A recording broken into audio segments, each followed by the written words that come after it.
अरे मेरे प्रभुपाद जी कहते हैं स्वाध्याय या वेदा अध्ययन ब्रह्मचर्य आश्रम या विद्यार्थी जीवन के लिए है। ब्रह्मचारियों का स्त्रियों से किसी प्रकार का संबंध नहीं होना चाहिए।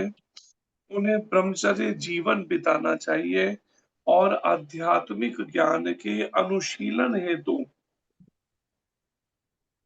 ये हो गए। कहाँ से मैंने आपसे यही पूछा था, कौन सी अहिंसा। जगह से शुरू हुआ? जी प्रभु जी, मैंने अहिंसा का अर्थ है किसी जीव के प्रगतिशील जीवन को न रोकना। अहिंसा का अर्थ है किसी जीव के प्रगतिशील जीवन को ना रोकना। किसी को यह नहीं सोचना चाहिए कि चूंकि शरीर के वध किए जाने के बाद भी आत्मा स्फुलिंग नहीं मरता, इसलिए इंद्र तृप्ति के लिए पशु वध करने में कोई हानि नहीं है।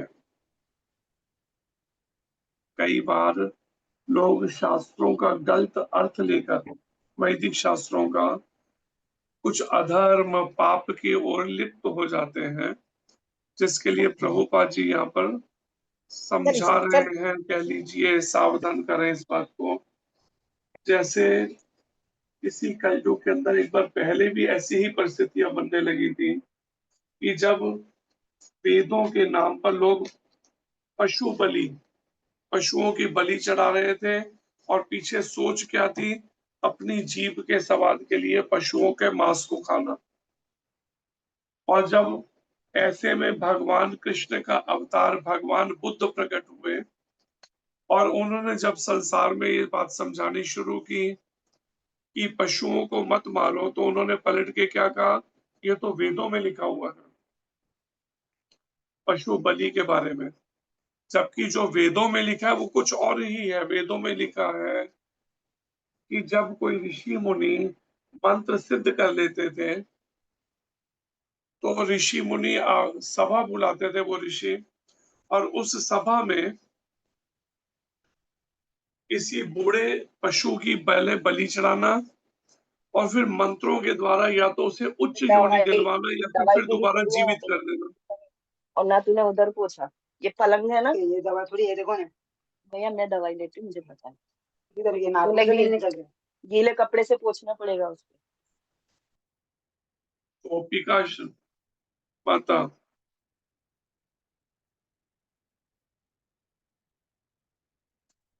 कहाँ खो जाते हैं ये लोग। तो यही बात को यहाँ भी समझाया जा रहा है। प्रभुपाद जी कहते हैं हमें ये अर्थ नहीं लेना चाहिए वैदिक शास्त्रों से कि अगर शास्त्र में ये बात लिखी है कि अगर शरीर का वध हो भी जाए तो आत्मा की हिंसा नहीं होती है या आत्म सफुल्लिंग नहीं मरता है, इसलिए ऐसा करो अपनी जीभ के स्वाद के लिए पशुओं को मार मार के खाओ, क्योंकि आत्मा तो मरता नहीं है। लेकिन शास्त्र कहते, प्रभुपाद जी कहते नहीं, ये अर्थ नहीं लेना चाहिए। एक तरह से ये क्या है? जीव की प्रगतिशील जीव के प्रगतिशील जीवन को रोकना।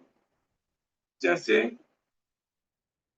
कोई समझा सकते हैं इस बात को कि जीव के प्रगतिशील जीवन को कैसे रोका जा सकता है? कैसे रुकेगा ये? है किसी के पास एक्सप्लेनेशन? बोलिए पलक माता। हरे कृष्ण प्रभु जी। हरे तो कृष्ण। जीव के प्रगतिशील प्रगति इस प्रकार रोकी जा सकती है कि उसे भक्ति ना करने दी जाए, उसे आध्यात्मिक जगत में आगे ना बढ़ाया जाए, और उन्हें लेकिन यहाँ तो पशुओं की बात हो रही है ना। भक्ति की तो बात तब आती है जब इंसानों की बात होती है। अभी तो पशुओं की बात चल रही है कुछ हद तक। पशु वध में कोई हानि नहीं है, बात पशु वध से हो रही है। शरीर जो है पशुओं के, जानवरों के शरीरों के बारे में बात हो रही है।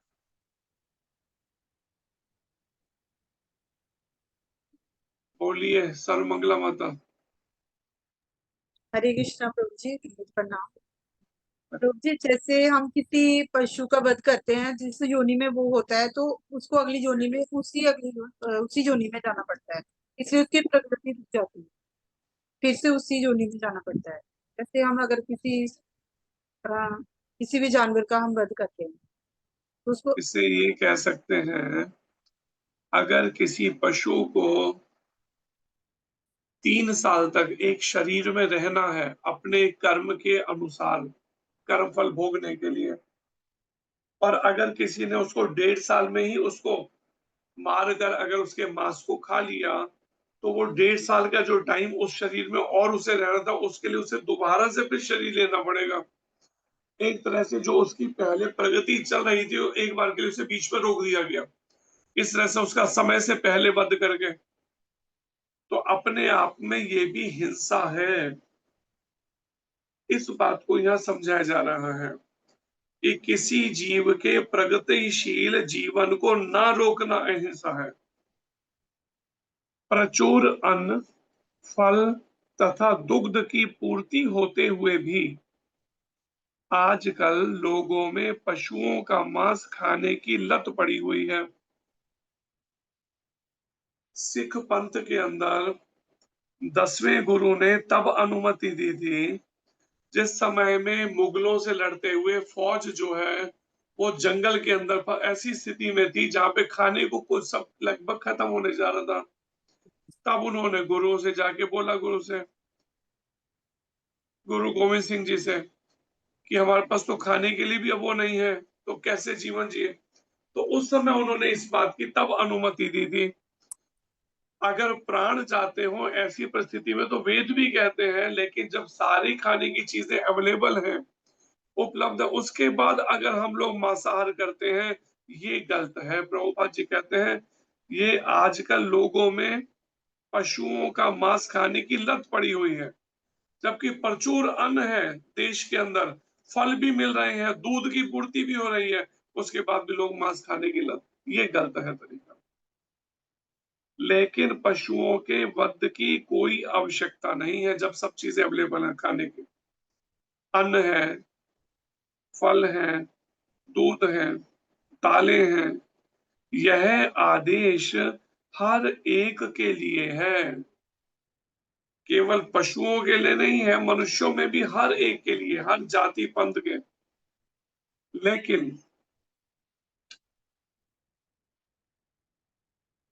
जब कोई विकल्प ना रहे तभी पशु वध किया जाए। देखिए यहाँ ये बात स्पष्ट की जा रही है कि केवल पशुवध तब किया जाए जब कोई और विकल्प ना हो। ये तो हमारा सनातन धर्म भी कह रहा है। लेकिन जब हमारे पास कई सारे विकल्प हैं खाने की और कितना सब कुछ मार्केट में अवेलेबल है, फिर भी अगर कोई पशुओं के मांस खा रहे हैं, वो गलत है। लेकिन इसकी यज्ञ में बलि की जाए, किसकी? अगर कोई विकल्प ना रहे तो पशुओं का वध किया जाए, लेकिन वध करने से पहले यज्ञ में बलि दी जानी चाहिए। ऐसे नहीं है कि खाने को नहीं तो चलो पकड़ के खाना शुरू कर दो, मारकर पशुओं को, नहीं, पहले यज्ञ में बलि दी जाए, उसके बाद ही फिर उसको खाने में प्रयोग हो, भी तब जब कोई और विकल्प ना हो। जो भी हो, जब मानवता के लिए प्रचुर भोजन हो, तो जो लोग आध्यात्मिक साक्षात्कार में प्रगति करने के इच्छुक हैं, उन्हें पशु हिंसा नहीं करनी चाहिए। विशेषकर आध्यात्मिक साक्षात्कार में कोई प्रगति करना चाहते हैं, उन्हें पशु हिंसा नहीं करनी चाहिए। वास्तविक अहिंसा का अर्थ है किसी के प्रगतिशील जीवन को रोका ना जाए। काट दो। पशु भी वो दो दूध तावा लिखे नहीं ये सुष्मी दे दो।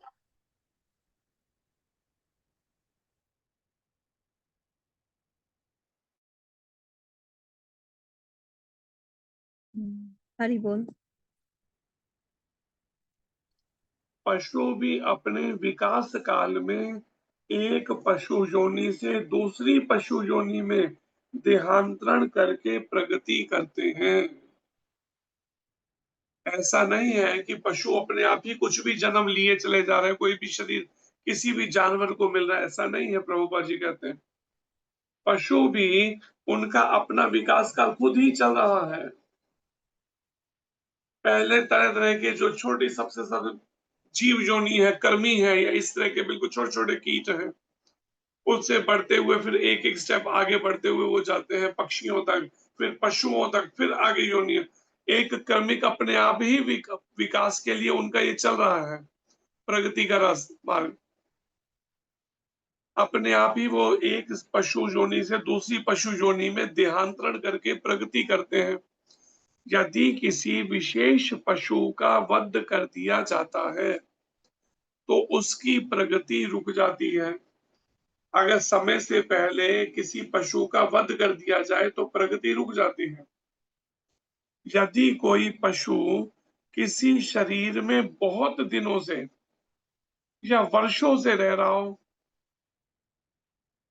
बहुत दिनों से या वर्षों से रह रहा हो किसी शरीर में कोई पशु, और उसे असमय ही मार दिया जाए समय से पहले, तो उसे पुनः उसी जीवन में वापस आकर शेष दिन पूरे करने के बाद ही दूसरी योनि में जाना पड़ता है। देखिए स्पष्ट यहाँ पे वर्णन है, प्रभुपाद जी बता रहे हैं। अतएव अपने स्वाद की तुष्टि के लिए किसी की प्रगति को नहीं रोकना चाहिए। यह अहिंसा है, इसको अहिंसा कहा गया है। सत्यम का अर्थ है मनुष्य को अपने स्वार्थ के लिए सत्य को तोड़ना मरोड़ना नहीं चाहिए। वैदिक साहित्य में कुछ अंश अत्यंत कठिन है, लेकिन उनका अर्थ किसी प्रमाणिक गुरु से जानना चाहिए। वेदों को समझने की यही विधि है। श्रुति का अर्थ है किसी अधिकारी से सुनना। मनुष्य को चाहिए कि अपने स्वार्थ के लिए कोई विवेचना न करे। भगवत गीता की अनेक टीकाएं हैं जिसमें मूल पाठ की गलत व्याख्या की गई है। शब्द का वास्तविक भावार्थ प्रस्तुत किया जाना चाहिए और इसे प्रमाणिक गुरु से ही सीखना चाहिए।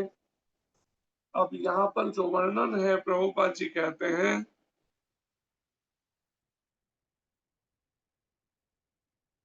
वैदिक साहित्य में कुछ अंश अत्यंत कठिन हैं जिसे हम अपनी बुद्धि से सीधे नहीं समझ सकते बिना प्रमाणिक गुरु के। इसलिए वेदों को समझने की यही विधि है। क्या विधि है? भगवत गीता में जिसका वर्णन है तद विधि प्रणिपातेन परिप्रश्नेन सेवया, विधि के साथ उसको वैदिक जो शास्त्र में तरीका बताया है प्रमाणिक गुरु की शरण में शिष्य को जाना चाहिए और फिर विनम्रता पूर्वक सेवा करते हुए तब उन्हें जिज्ञासा अपनी उनके आगे रखनी चाहिए। परिप्रश्नेन सेवया, मनुष्य को चाहिए कि अपने स्वार्थ के लिए कोई भी विवेचना न करे। लगभग ऐसा सुनने में आता है कि सैकड़ों भगवत गीता पे टीकाएं हैं, ट्रांसलेशन है भगवत गीता पे की गई स्पेकुलेटिव तरीके से, मन गणंत तरीकों से। कई तो ऐसी हैं जिनमें कृष्ण का नाम ही नहीं है पूरी गीता में और पूरी गीता पे अनुवाद कर दिया गया तात्पर्य कर दिए से। ऐसे ऐसे भी ट्रांसलेटर हैं। यही बात प्रभुपाद जी कह रहे हैं। इस तरह से शब्द का वास्तविक भावार्थ प्रस्तुत किया जाना चाहिए और वो तभी संभव है जब इसे भगवत गीता को या वैदिक शास्त्र के जो है साहित्य है इसको प्रमाणिक गुरु से सीखा समझा जाए, तभी इसके सही अर्थ समझ में आ सकेंगे। उसके बाद प्रभुपाद जी कहते हैं अक्रोध। अक्रोध का अर्थ है क्रोध को रोकना। यदि कोई शुद्ध बनावे, मतलब कोई अगर आपको उत्तेजित करता है, जानबूझकर कुछ ऐसी परिस्थितियां क्रिएट करता है, जैसे कैसे भी आप में गुस्सा आए, क्रोध आए, उत्तेजना हो, यदि कोई शुद्ध बनावे तो भी सहिष्णु बने रहना चाहिए। सहिष्णु का मतलब क्या है? 13वें अध्याय में इसका भी अर्थ किया गया है। सहिष्णु का मतलब है कि व्यक्ति जानबूझकर कह लीजिए अन्यों के द्वारा किए गए अपमान और तिरस्कार को सहे, इससे सहिष्णु कहा गया। तो यही बात यहाँ बताई जा रही है, इस यदि कोई आपको उत्तेजित करे शुद्ध, उसके बाद भी आप अपमान सहते रहते हैं लेकिन सहिष्णु बने रहते हैं। इस सहिष्णुता का कोई उदाहरण बता सकता है कोई? सहिष्णु का कोई उदाहरण याद आता हो? बोलिए शुभम जी।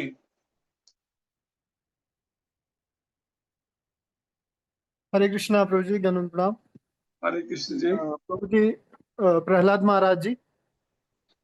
प्रहलाद महाराज। और कोई नाम? बिंदु माता।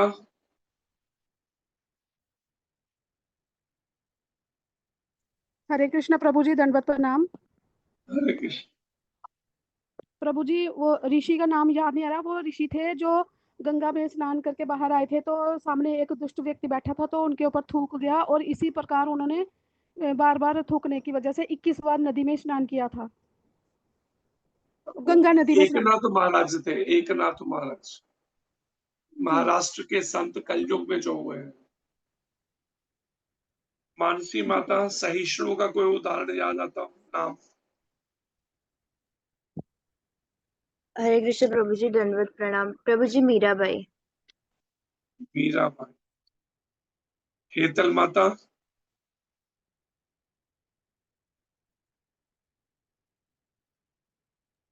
हरे कृष्णा प्रभु जी, विदुर जी। हरे विदुर जी।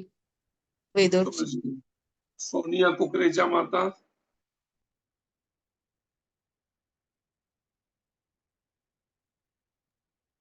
हरे कृष्णा प्रभु जी, प्रणाम प्रभु जी। हरे कृष्ण। हरे प्रभु जी, मेरा आंसर भी मीराबाई था और शबरी भी हो सकता है। खुशबू माता।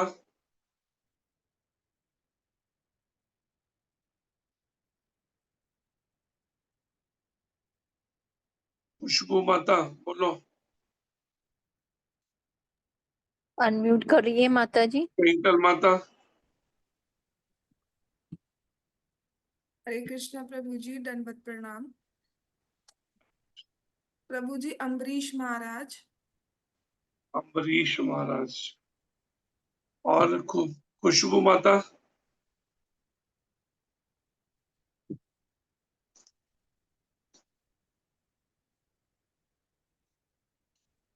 माता जी पलक अनम्यूट। माता।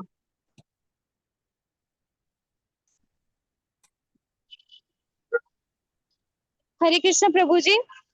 हरे कृष्णा। जगत गुरु श्रील प्रभुपाद। श्री प्रभुपाद जी।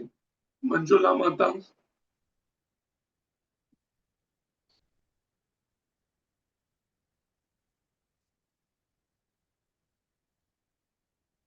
हरे कृष्ण प्रभु जी, सादा प्रणाम। हरे कृष्ण। क्या विभीषण हो सकता है? विभीषण जी। हाँ। विभीषण जी। धीर कृष्ण जी। रावण।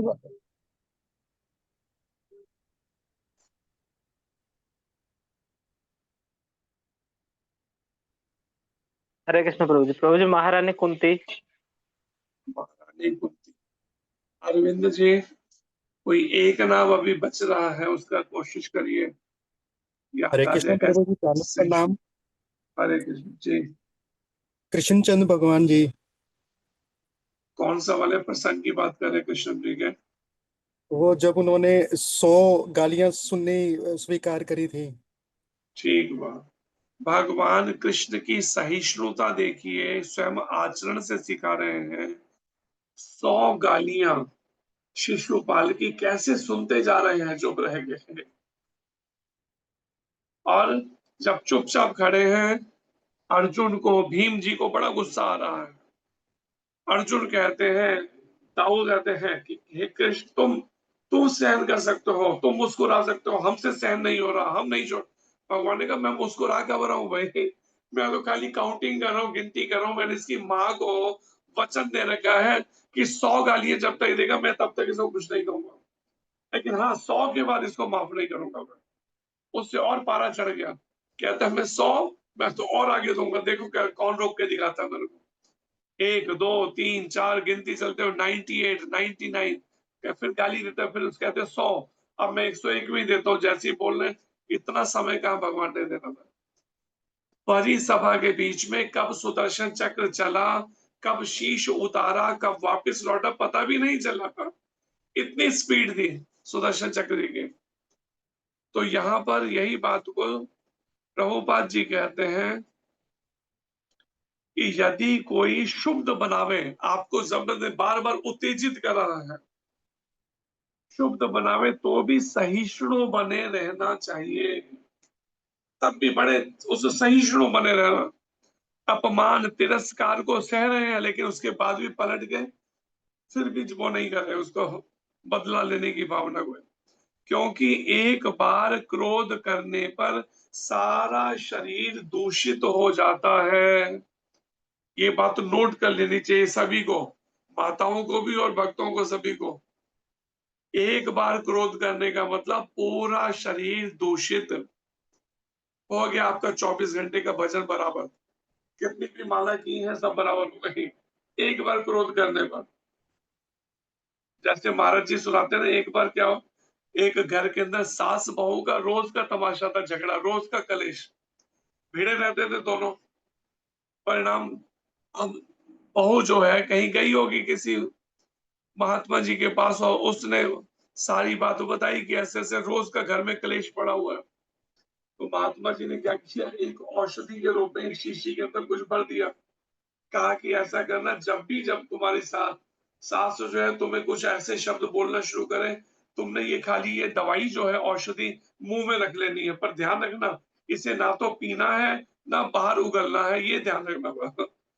अब वो परिणाम में इधर सास ने शुरू किया, उसको याद आ गया महात्मा जी ने वो औषधि दी थी, इसने मुंह में रख ली वो औषधि, कोई लिक्विड था, दवाई थी ऐसी कोई, अब वो मुंह में रख ली। अब वो सास बोले, इसको बड़ा गुस्सा चढ़ गया, और वो पलट के बोले कैसे, मुंह में दवाई फंसी पड़ी हुई है, बड़ी मुश्किल, उसको बड़ी छटपट आई, लेकिन बोले ना। और जब चिल्ला चिल्ला के जब देखा सास ने, ये तो अब पलट के जवाब ही नहीं दे रही, थक के चुप हो गई, तो इसने दवाई उगल दी, पर बड़ी कठिनाई से, बड़ी मुश्किल से रोक पाई अपने को। फिर दूसरे दिन फिर वही तमाशा, फिर मुंह में दवाई रख ली। 2 4 5 दिन या ऐसे हफ्ता भर निकला होगा, सास ने कितनी देर दीवारों से सर फोड़ दिया, आखिर उसने बोलना ही बंद कर दिया जो उसे सुनाते थे। तो ये बात को एक बार प्रभुपाद जी कहते हैं, एक बार क्रोध करने पर सारा शरीर दूषित हो जाता है। क्रोध रजोगुण तथा काम से उत्पन्न होता है। काम से, काम मतलब इच्छाएं या अपरापेक्षा, और दूसरा रजोगुण से। अतएव जो योगी हैं उसे क्रोध पर नियंत्रण रखना चाहिए। योगी को तो नियंत्रण रखना चाहिए। सामान्यतः क्या है, योगी भी कई बार इतने क्रुद्ध हो जाते हैं कि पूछिए मत। योगी को अपने पर नियंत्रण रखना चाहिए। उसके बाद प्रभुपाद जी कहते हैं अपैशुनम। अपैशुनम का अर्थ है दूसरे के दोष ना निकाले और व्यर्थ ही उन्हें सही ना करें। कईयों को आदत होती है दूसरों के दोष निकालते रहने की, ये बड़ी खतरनाक बीमारी है। ऐसे मतलब किस हर एक में दोष ढूंढते रहना, दोष निकालते रहना। आज भी हम कहीं बैठे हुए तो वहां पर ऐसा कोई विषय चला तो उन्हें दोष निकालने शुरू कर दिए किसी के। व्यर्थ ही उन्हें सही ना करे, जबकि कोई सुन भी नहीं रहा। बात मानने को कहते हैं ना, कहो उसी से जो सुने खुशी से। सामने वाला कोई सुनना नहीं चाहता, फिर भी आदत के कारण बोले जा रहे हैं, उसके दोष निकाले जा रहे हैं। पर यहाँ पर ये बात प्रभुपाद जी कह रहे हैं, नहीं, ऐसे इस तरह से दोस्तों के हमेशा दोष निकालते रहना और व्यर्थ में ही उन्हें सही ना करे, सही करने की मेहनत में लगे रहना किसी को भी, तो ये ठीक नहीं। कई बार जो है ना, स्कूल में जो टीचर है, स्कूल में कई बार बच्चों को डांटता है, अब वो घर में आता है तो कई बार अपनी पत्नी और बच्चों को भी डांटना शुरू कर देता है। क्यों? स्कूल में ऐसी आदत पक गई है, वही आके घर पे रिपीट करनी शुरू कर देता है। तो रजोगुण तथा दूसरे के दोष ना निकाले और व्यर्थ ही उन्हें सही ना करे। निस्संदेह चोर को चोर कहना छिद्रा अन्वेषण नहीं है। अगर आप चोर को चोर कहते हैं, छिद्रा अन्वेषण नहीं है, बल्कि आप किसी साधु को चोर कहते हैं तो वो गलत है। लेकिन चोर को चोर कहते हैं, चाहे फिर वो चोर साधु के चोले में क्यों ना हो, वहां गलत नहीं है। निस्संदेह चोर को चोर कहना छिद्रा अन्वेषण नहीं है, लेकिन निष्कपट व्यक्ति को चोर कहना उस व्यक्ति के लिए परम अपराध होगा। अगर कोई निष्कपट व्यक्ति है, जिसमें थोड़ा भी कपट नहीं, सरल है, आप उसको चोर कह रहे हैं, ये एक परम अपराध हो जाएगा। जो आध्यात्मिक जीवन में प्रगति करना चाहते हैं, उनके लिए ये परम अपराध होगा। बड़ा सावधान रहना चाहिए किसी ऐसे निष्कपट व्यक्ति को भी चोर कहना। ह्री का अर्थ है कि मनुष्य अत्यंत लज्जाशील हो, व्यक्ति में लज्जा शर्म होनी चाहिए। ये नहीं कि बिल्कुल ही बेशर्म बन गए जिसे कहते हैं, और कोई गर्हित कार्य ना करे, घृणित कार्य नहीं करना चाहिए व्यक्ति को। अचापलम या संकल्प का अर्थ है मनुष्य किसी प्रयास से विचलित या उदास ना हो। मतलब संकल्प का अर्थ ये है, कैसी भी परिस्थिति में अगर संकल्प कर ही लिया है तो किसी भी प्रयास से विचलित या उदास नहीं होना चाहिए उसे। किसी प्रयास में भले ही असफलता क्यों ना मिले, किसी भी प्रयास में चाहे हम कितने भी करके के असफलता मिले, किंतु मनुष्य को उसके लिए खिन्न नहीं होना चाहिए। कई बार होता है थोड़ी सी असफलता क्या मिलती है, या हमारे मन के अनुकूल बात नहीं होती, तो परिणाम क्या है, हम कोई ना कोई ऐसी कोई हरकत करने पे उतारू हो जाते हैं कि बस असफलता से इतने डिस्टर्ब हो जाते हैं, इतने झुंझला जाते हैं कि कोई ना कोई गलत हरकत करने के उतारू हो जाते हैं, कोई गर्हित कार्य करना या इस तरह का।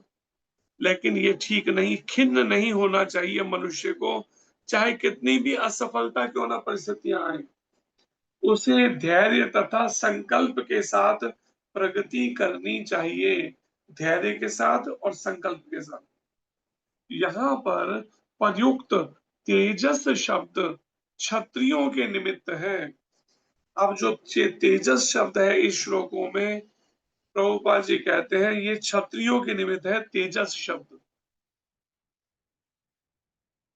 क्षत्रियों को अत्यंत बलशाली होना चाहिए, जिससे वे निर्बलों की रक्षा कर सकें। उन्हें अहिंसक होने का दिखावा नहीं करना चाहिए। जो क्षत्रिय लोग हैं, उन्हें ये दिखावा नहीं करना चाहिए कि हम तो बड़े अहिंसक हैं। नहीं, निर्बलों की रक्षा के लिए हिंसा भी करनी पड़े तो करनी चाहिए। यदि हिंसा की आवश्यकता पड़े तो हिंसा दिखानी चाहिए। लेकिन जो व्यक्ति अपने शत्रु का दमन कर सकता है, उसे चाहिए कि कुछ विशेष परिस्थितियों में क्षमा कर दे। अगर सक्षम भी है शत्रु का दमन करने के लिए, लेकिन अगर कुछ विशिष्ट परिस्थितियां हैं, वो क्षमा मांग लेता है, क्षमा याचना करता है, शरणागत हो जाता है, तो प्रभुपाद जी कहते क्षत्रिय को चाहिए तब उस शत्रु को उसको क्षमा कर दे। वह छोटे अपराधों के लिए क्षमा दान कर सकता है। कोई छोटे अपराध हो जाए तो क्षमा दान कर सकता है, लेकिन अगर कोई जघन्य पाप करता है फिर क्षमा नहीं है। जो 6 आतताई बताए थे खासकर उनके, क्या 6 आतताई बताए थे जरा बता दीजिए। 6 टेररिस्ट किनको माना गया? 6 तरह के टेररिस्ट महाभारत में जिनका वर्णन शिला व्यासदेव जी ने किया, क्या बताए थे? कई बार हम बता चुके हैं, 2 3 4 बार, जरा बताते जाइए जल्दी से। वो 6 तरह के आतताई कौन है? 6 तरह के उग्रवादी कौन है? 6 तरह के टेररिस्ट कौन है जिनको मारने पर भी कोई पाप नहीं लगता? वो कौन से 6 पाप हैं? बोलिए शक्तिमती माता।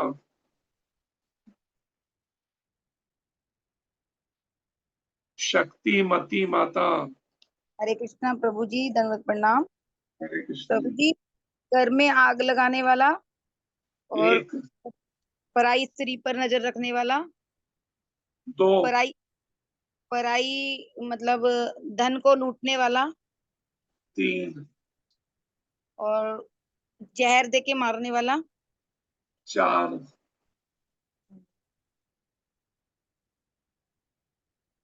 निशा माता। भूल गई।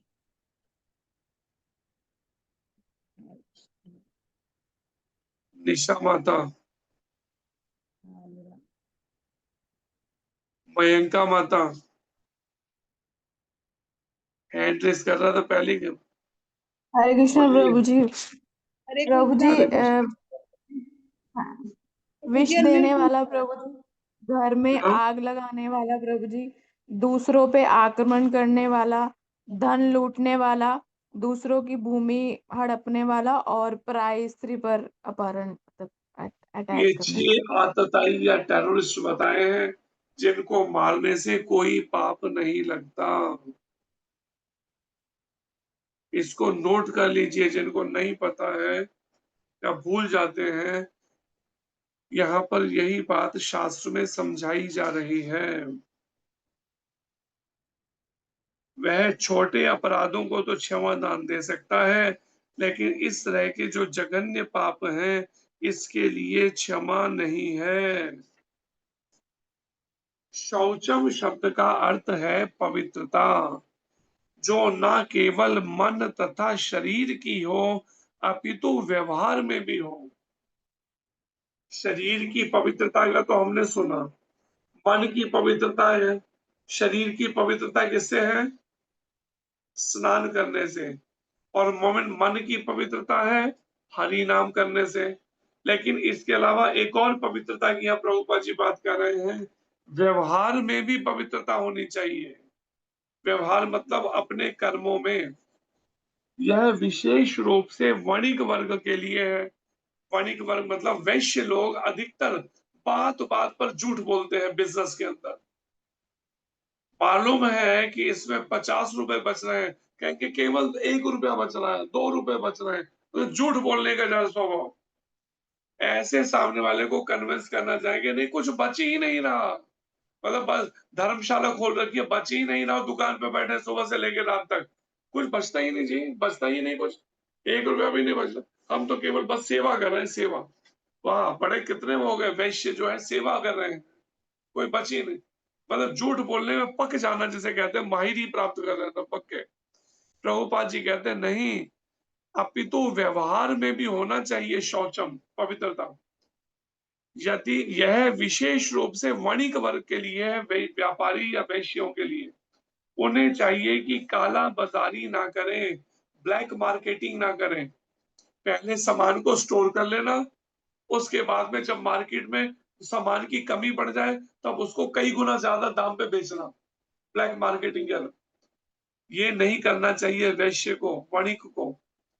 नाती मानिता अर्थात सम्मान की आशा ना करना, कि दूसरे मेरा मान सम्मान करें, ऐसी आशा नहीं करनी चाहिए। कई बार हम दूसरों से मान सम्मान के भूखे रहते हैं। शूद्रों अर्थात श्रमिक वर्ग के लिए है क्या है? सम्मान की आशा ना करना, ये विशेषकर,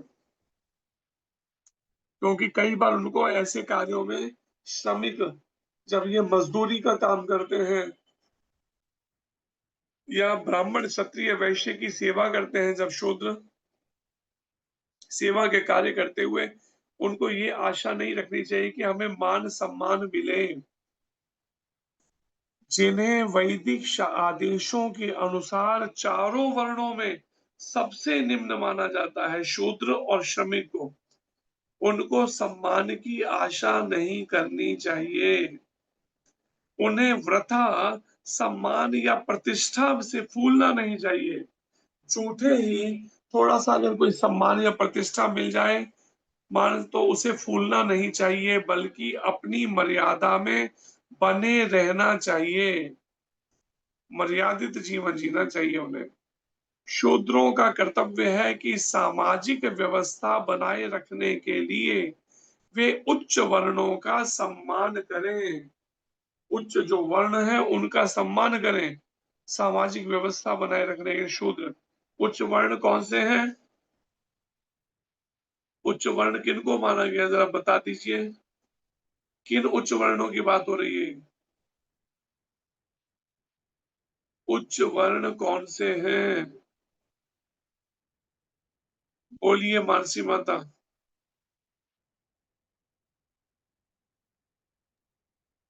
हरे कृष्ण प्रभु जी।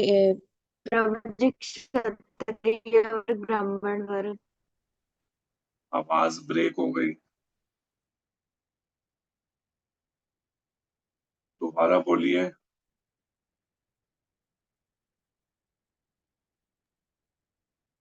क्षत्रिय और ब्राह्मण। क्षत्रिय और ब्राह्मण, केवल इन दो को माना गया है शास्त्र के द्वारा।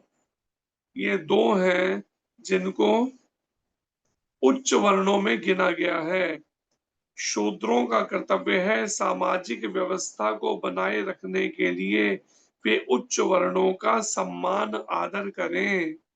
यहाँ पर वर्णित 26 गुण दिव्य हैं। तो कहते 26 के 26 दिव्य हैं, ऐसा नहीं कोई कोई 20 दिव्य और 6 नहीं है, नहीं, 26 गुण दिव्य हैं, 26 गुण। वर्णाश्रम धर्म के अनुसार इनका आचरण होना चाहिए। वर्णाश्रम धर्म जो है उसके अनुसार आचरण होना चाहिए, 4 वर्ण और 4 आश्रमों के अनुसार। 26 गुण जो है दिव्य हैं। सारांश यह है इस सारे पूरे इन तीनों श्लोकों का कि भले ही भौतिक परिस्थितियां शोचनीय हो, सांसारिक तौर पे कोई बड़ा दीनहीन हालत में क्यों ना हो, बड़ी पतित दीनहीन हालत, यदि सभी वर्णों के लोग इन गुणों का अभ्यास करें, सभी वर्णों के, ब्राह्मण भी, क्षत्रिय भी, वैश्य भी, शूद्र भी, इनका अभ्यास करें अपने जीवन में, तो क्रमशः धीरे धीरे वे आध्यात्मिक उन्नति के सर्वोच्च पद तक उठ सकते हैं।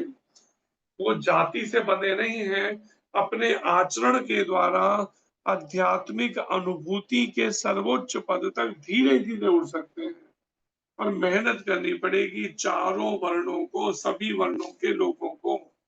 अब विचार कर लीजिए, अगर हम अपने इसके लिए मेहनत करते हैं इस अवस्था से ऊपर उठने के लिए, तो ठीक है, लेकिन वो ऊपर क्या उठना है, कि क्या करना है ऊपर उठकर, जरा बता सकते हैं? अगर हम उच्च वर्ण में चाहते हैं उठना तो हमें क्या करना होगा?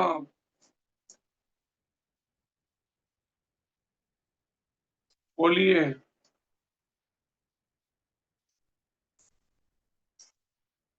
क्या करना होगा? मैं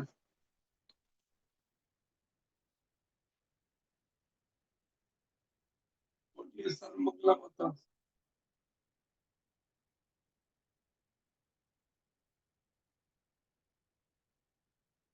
शुभम जी, क्या करना होगा? हरे कृष्णा प्रभु जी, धन्यवाद प्रणाम। हरे कृष्ण। प्रभु जी, देहात्म चेतना से ऊपर उठने का प्रयास करना होगा हमें प्रतिदिन की जो भी परिस्थितियां हमारे सामने आती हैं। तो और क्या करना होगा मानसी माता?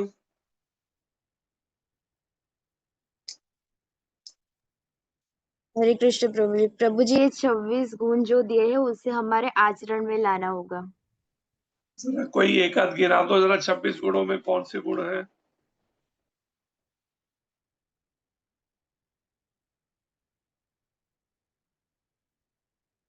छब्बीस गुणों में किनको गिना जाए? खाली गुण ही लाने होंगे तो, पर गुण को कोई एक्सप्लेन करना पड़ेगा ना, गुण कौन से लाने होंगे?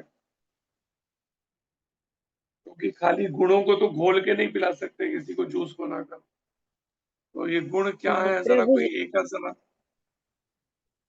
प्रभु जी, वो अहिंसा है, सत्य है, क्रोध है, क्रोध ना करना, फिर सहिष्णुता। क्रोध के अंदर वो एक लाइन क्या बोली गई थी? अगर कोई क्रोध करता है अगर 24 घंटे में एक बार भी, तो क्या होता है? क्या लिखा था, प्रभुपाद जी ने बताया था? पूरा पूरा पूरा शरीर हमारा प्रदूषित हो जाता है, मतलब पूरा पूरे दिन जो शरीर माला वगैरह दूषित किया है कर वो सब। देता है। सोचिए, एक बार गुस्सा किया नहीं 24 घंटे में, पूरा शरीर दूषित। विचार कीजिए इस पर से। इन 26 गुणों को व्यवहारिक रूप देने के लिए पहले याद तो करना पड़ेगा 26 गुण है क्या। एक दो जनों के अलावा दो जनों के बाकियों ने हाथ ही नहीं उठाया, बल्कि अब 26 से तो ज्यादा ही है क्लास के अंदर। कम से एक एक गुण ही याद कर लेते कम से कम। 62 है क्लास में और 26 गुण है, और हाथ सामने एक भी नहीं दिखाई दे रहा, सबके सब हाथ गायब। हैंड रेज एक का भी नहीं है। कितने अच्छे से याद किया आपने वैसे गुण, मानना पड़ेगा। खाली एक मानसी माता ने बोल दिया, एक उन्होंने बोल दिया, दो और बाकी सब गायब। बोलिए सर मंगला माता, आपका हाथ हैंड रेज होता है फिर गायब हो जाते हैं, जैसे पूछने लगो तो बस उसी समय फिर गायब हो। हरे कृष्णा प्रभु जी, माता जी ने बताया हैंड वो डाउन किया, वही जी, शुद्धता, दान, अहिंसा, कुछ ही पॉइंट प्रभु जी अहिंसा ज्यादा। को उसको एक्सप्लेन भी तो करो, खाली अहिंसा बोलने से थोड़ी हो जाएगा, अहिंसा को अहिंसा, समझाना भी तो पड़ेगा। जी प्रभु जी, अहिंसा का है कि हम किसी का भी वध ना करें, जो जीव हत्या करते हैं वो नहीं करनी चाहिए, क्योंकि उससे उसका जो जीवन, जो शेष जीवन है उसे उसी योनि में आके उसको भोगना पड़ता है, तो उससे उसकी प्रगति रुक जाती है। किसी भी पशु का समय से पहले उसको वध कर देना, उसकी जो उम्र, तो ये अपने आप में हिंसा है। उसका वध नहीं करना चाहिए। एक तरह से उसकी प्रगति जो है वो रुक जाती है। बोलिए बिंदु माता, कोई एक आध याद आया हो तो। हरे कृष्णा प्रभु जी, धन्यवाद प्रणाम। प्रभु जी, आप कल वाले पॉइंट्स पूछ रहे हो, 20 पूछ रहे हो? हाँ जी, आप प्रभु जी 20 पॉइंट्स में से पूछ रहे हो? 26 में से 26 जो अभी चल रहे हैं, 20 तो पहले वाले थे 13वें अध्याय के। अभी तो 26 है, 26 ये और है। 20 और 26 46 हो जाएंगे, 46 हो जाएंगे। अभी वाले 26 की बात हो रही है जो अभी इन श्लोकों में चल रहे थे। जी प्रभु जी, वो एक्चुअली घर में कोई अचानक से आ गए तो मैं उनके साथ बिजी हो गई, तो मैं क्वेश्चन ही नहीं सुना आपका। सॉरी प्रभु जी। हाँ, तो कल के लिए तैयारी कर लेना फिर। जी प्रभु जी, हरे बोलिए कृष्णा। नंदनी माता। हरे कृष्णा प्रभु जी, दंडवत प्रणाम। हरे प्रभु जी, कृष्ण। हमें सहनशील बनना चाहिए, जैसे भगवान श्री कृष्ण ने शिशुपाल की 100 गालियां सहन करी थी प्रभु जी। तो उससे क्या, अच्छा सहिष्णु के लिए है? हम भी सहनशीलता प्रभु जी। ठीक, और सोनिया कुकरेजा माता। हरे कृष्णा प्रभु जी, शोचम शुद्धता पवित्रता। पवित्रता, कोई पवित्रता का उदाहरण कोई बताएगा वो एक्सप्लेनेशन। जगत गुरु श्रीला प्रभुपाद जी। नहीं, वहां पवित्रता के श्लोक में क्या बताया प्रभुपाद जी ने? प्रभुपाद जी ने अपने बारे में थोड़ी बोला हुआ है इस चीज को। पवित्रता को क्या समझाया है प्रभुपाद जी ने, ये प्रश्न है।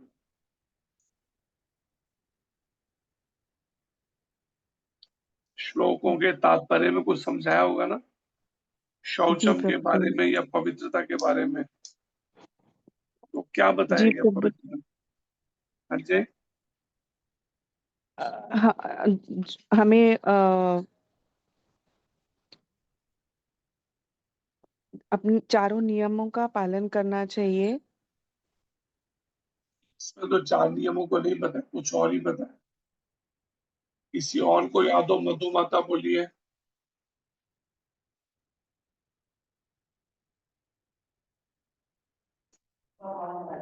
हरे कृष्णा प्रभु जी, दंडवत प्रणाम प्रभु जी। इन हरे कृष्ण शब्दों जी। में एक गुणदान भी है और यज्ञ भी है। क्या है, दोबारा बोलो। प्रभु जी दान। दान? जी किस तरह के दान की बात कही जा रही है, कौन सा दान? प्रभु जी, इसमें हमने 3 प्रकार का दान पढ़ा था, सतोगुण दान, तमोगुण दान और रजोगुण दान। सतोगुणी दान क्या है? प्रभु जी, सतोगुणी दान में जिसमें हमने 50% जो हमें दान करना चाहिए कृष्ण भावनामृत के लिए, और रजोगुण दान जैसे कि हम अपनी इच्छा के लिए, इच्छा पूर्ति के लिए हम कोई दान करते हैं तो वो रजोगुण दान आ गया। और तमोगुण दान की हमें पता ही नहीं होता है कि हम किधर दान कर रहे हैं किधर नहीं कर रहे हैं।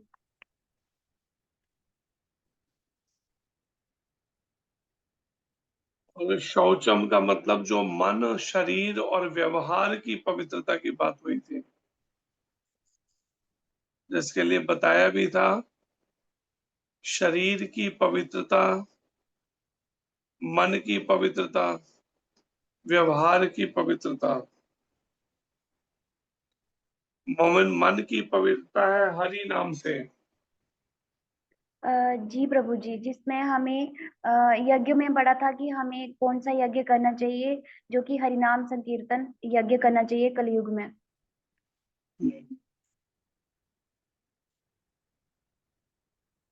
इनको याद करिए कोशिश करके, जिससे कल फिर इससे शुरू करेंगे आगे। भगवान श्री कृष्ण की वाणी भगवत गीता की जय। जय श्री कृष्ण चंद्र भगवान की जय।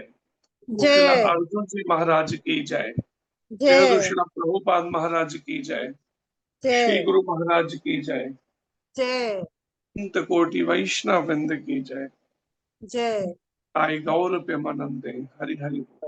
हरि हरि हरे कृष्ण। धन्यवाद।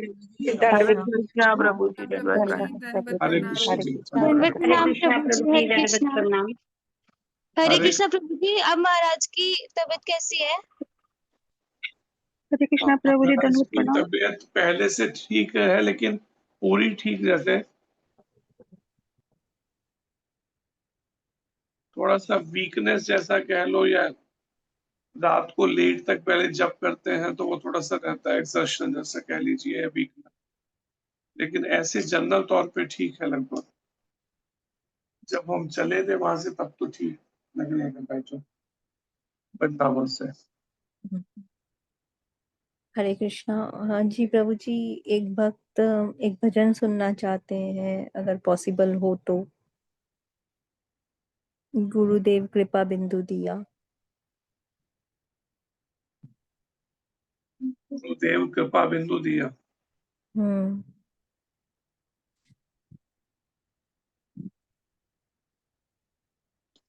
अगर आपके पास भी है तो उसके ऊपर स्क्रीन पे भी दे दीजिए, इससे सारे रिपीट कर सके साथ में। हाँ जी प्रभु जी, मैं शेयर कर देती हूँ।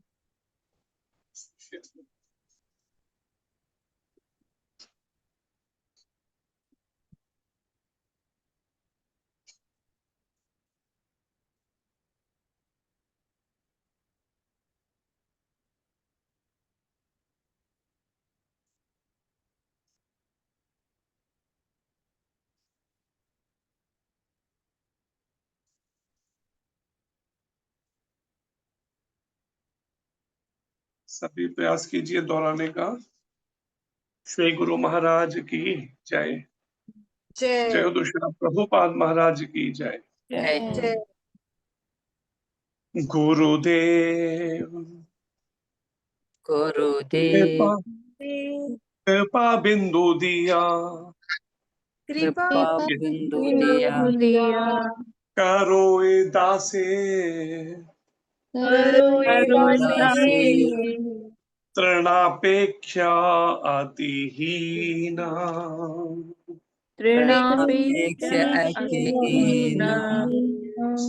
गुरुदेव कृपा बिंदु दिया, कृपा बिंदु दिया करो हे दासे, तृणापेक्षा अतिहीना,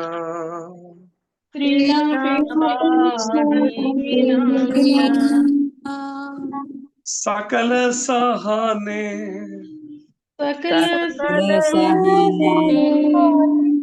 बल दिया करो,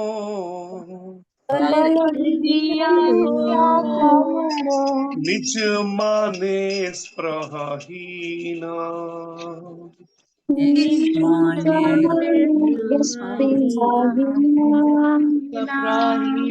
का अनुवाद अर्थ है,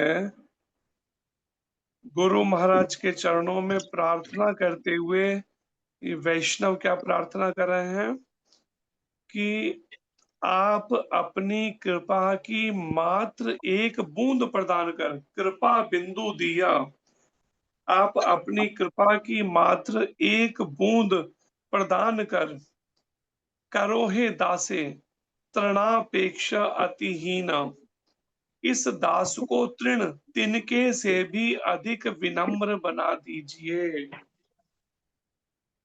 ये जो गुरु के माध्यम से जो होता है ना, एक तरह से शिष्य का सुधार होना, तो उसके पीछे यही भावना होती है उसकी, गुरु की, कि उसके अहंकार को कैसे खत्म किया जाए, कैसे उसमें और अधिक विनम्रता आए। लेकिन होता क्या है आज के टाइम के अंदर, अगर किसी को थोड़ा भी प्रयास करो इसके लिए, पलट के जवाब दे के वो करना चाहते हैं तर्क वितर्क में। तो इसलिए गुरु महाराज कहते हैं, प्रभुपाद कहा करते थे, गुरु का मतलब है हैवी, जो उस पे शिष्य पे शासन करे, शिष्य पर। थोड़ा चल फिर शुरू हो गया, देखिए बीच में क्या बीमारी निकल के आगे फिर दोबारा किसी की।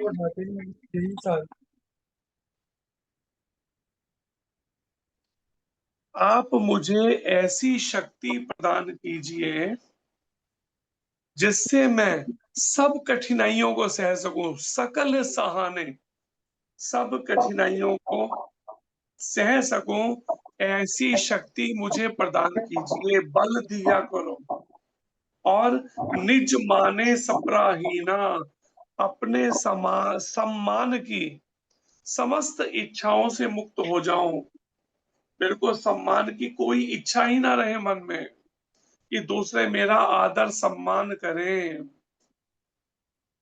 बोलिए गुरुदेव,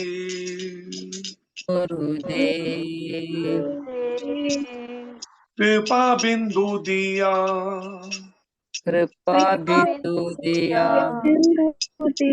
करो हे दासे,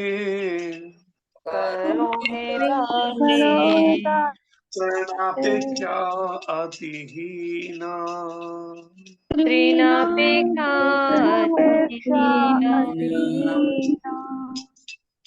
सकल सहाने,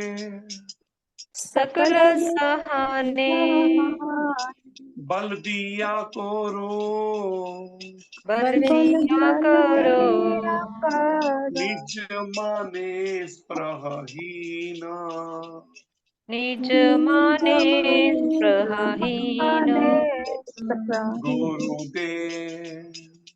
गुरुदेव,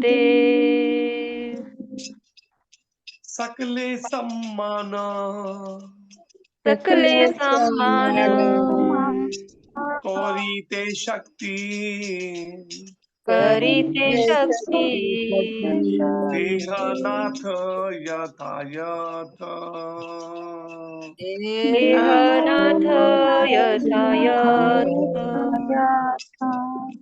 तबे तो गाइबो तबे तो गाइबो हरि नाम सुखे हरि नाम सुखे अपराधो होई बेहात।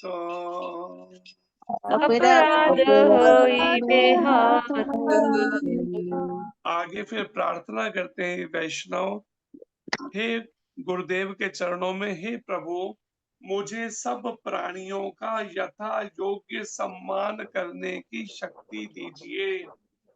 जैसी जैसी जिस जिसकी योग्यता है वैसा वैसा मैं उनका सम्मान कर सकूं, यथा योग्य सम्मान करने की। मुझे सब प्राणियों का यथा योग्य सम्मान करने की शक्ति दीजिए, तभी तो मैं सुख पूर्वक हरि नाम गा पाऊंगा। जब हम सबका यथा योग्य सम्मान करेंगे तब सुख पूर्वक हरि नाम कर सकेंगे, तथा मेरे सारे अपराध नष्ट हो जाएंगे। गुरुदेव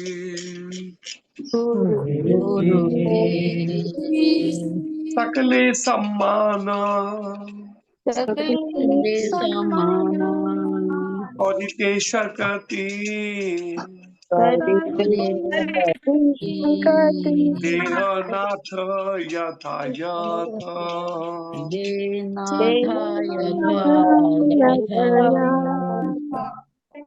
तबे तो गाइबो हरि नाम सुखे अपराधो होई बेहात।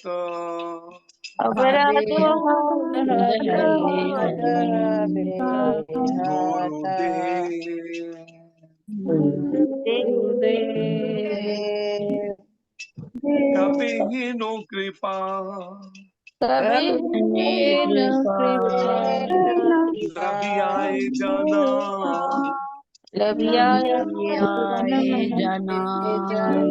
कृतारथ हपि बेनाथ।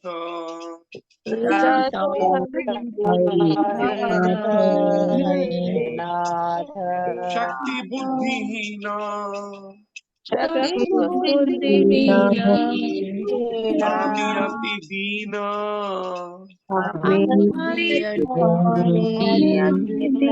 करो मोरे आत्मसात।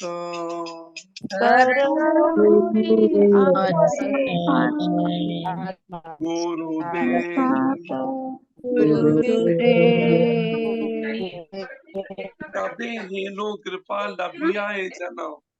हे नाथ यह दीनहीन कब आपकी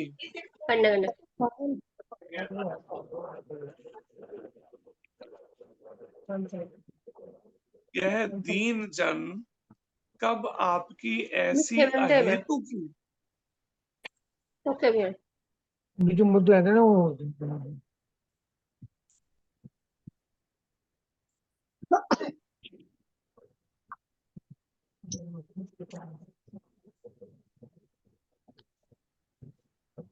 ये बीच में जो बात कर रहे हैं सबको म्यूट कर दो, म्यूट में ही गाएंगे, फिर यही करें, फिर क्या कर सकते हैं। इनको ऐसे नहीं तो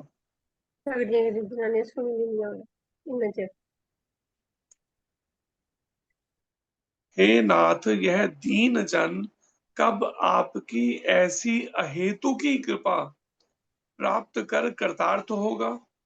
कब आपकी अहेतु की, बिना हेतु बिना कारण के अकारण आप कब मुझ पर कृपा करके मुझे कृतार्थ करेंगे। यद्यपि मैं शक्तिहीन बुद्धिहीन तथा अत्यंत दीन हूं, फिर भी आप कृपा पूर्वक मुझे आत्मसात अथवा अंगीकार कर लीजिए। शक्तिहीन बुद्धिहीन तथा अत्यंत दीन, ये वैष्णव का हृदय का भाव है। गुरुदेव कभी हीनो कृपा लभियाए जना कृतारथ होई बेनाथ।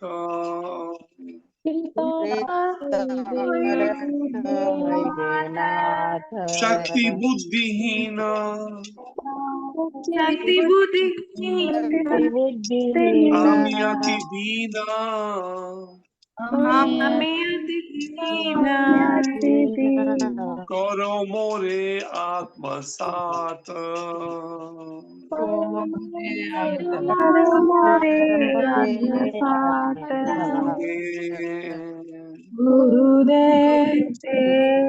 योग्यता विचारे योग्यता विचारे किछु नाही पाए किछु नाही पाए तोमार करुणा सार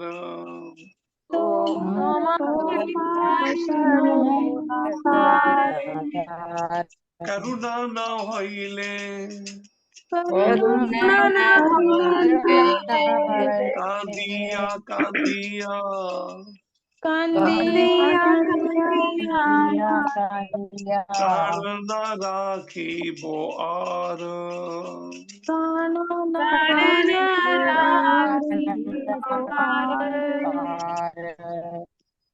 इस आखिरी पंक्तियों का अनुवाद है। प्रार्थना करते हुए ये वैष्णव कहते हैं जिन्होंने अपना नाम भी नहीं लिखा भजन में, इतने विनम्र हैं। कहते हैं हे नाथ, योग्यता का विचार करने पर मैं स्वयं को सर्वथा इससे रहित पाता हूं कि मुझमें थोड़ी भी योग्यता नहीं है। इसलिए मुझे तो एकमात्र आपकी करुणा पर ही विश्वास है। यदि आपकी अहेतु की करुणा न हुई तो मैं रोते रोते अपने प्राणों का विसर्जन कर दूंगा। अगर करुणा ना हुई तो वैष्णव कहते हैं मैं रोते रोते अपने प्राणों का ही विसर्जन कर दूंगा। गुरुदेव योग्यता विचारे योग्यता विचारे किछु नहीं पाए किछु नाही पाए तोमार करुणा सार तोमार करुणा सार करुणा न होइले करुणा न होइले कांदिया कांदिया कांदिया कांदिया प्राण न राखी मोर प्राण न राखी बोआर गुरुदेव गुरुदेव गुरुदेव गुरुदेव गुरुदेव गुरुदेव गुरुदेव गुरुदेव गुरुदेव गुरुदेव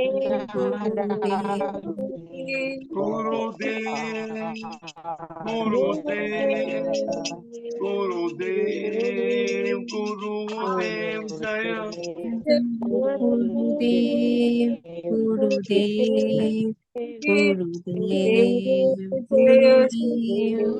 जय जय प्रभुपाद प्रभुपाद प्रभुपाद प्रभुपाद जय जय प्रभुपाद प्रभुपाद जय जय प्रभुपाद गुरुदेव श्री गुरु महाराज की जय। जय प्रभुपाद महाराज की जय। जय। एक वैष्णव का कैसा स्वभाव या आचरण होना चाहिए, यहाँ पर यही बात समझाई जा रही है। अपने को थोड़ा भी कहते हैं मैं योग्यता अपनी विचार करता हूं तो कुछ किछु ना ही पाए, थोड़ी भी योग्यता मुझे अपने अंदर नहीं दिखती एक भक्त या वैष्णव का जो गुण होने चाहिए। इसलिए केवल आप पर ही मैं आश्रित हूँ, आपकी कृपा पर ऐसी प्रार्थना करें। वैष्णव में चलो, गुरुदेव में चलो। हरे कृष्ण। धन्यवाद। हरे कृष्णा। बहुत बहुत धन्यवाद प्रभु जी। हरे कृष्णा। हरे कृष्णा। प्रभु जी दंडवत प्रणाम। हरे कृष्णा। जी प्रभु जी। जी प्रभु जी मीटिंग एंड करें। हाँ जी। हरे कृष्णा दंडवत प्रणाम। वाञ्छा कल्पतरुभ्यश्च कृपा सिन्धुभ्य एव च पतितानां पावनेभ्यो वैष्णवेभ्यो नमो नमः। श्री गुरु महाराज जी की जय। जय श्रील प्रभुपाद की जय। जय जय की जय। जय His Grace संजय व्यास प्रभु जी की जय। निताय जय हरि हरि बोल। हरे कृष्णा। हरि बहुत बहुत बोल। धन्यवाद प्रभु जी। हरे हरे कृष्णा। कृष्ण जी। हरे कृष्णा प्रभु जी प्रणाम। हरे हरे कृष्णा प्रभु जी दंडवत प्रणाम। हरे कृष्णा प्रभु जी दंडवत प्रणाम। हरे कृष्णा गुरु जी हरे दंडवत कृष्णा प्रणाम। प्रभु जी दंडवत प्रणाम। हरे हरे कृष्ण कृष्ण प्रभु जी प्रभु दंडवत जी प्रणाम। दंडवत प्रणाम। हरे हरे कृष्णा प्रभु जी दंडवत हरे प्रणाम। कृष्ण प्रभु प्रभु जी जी दंडवत दंडवत प्रणाम। प्रणाम। हरे कृष्ण। हरे कृष्ण।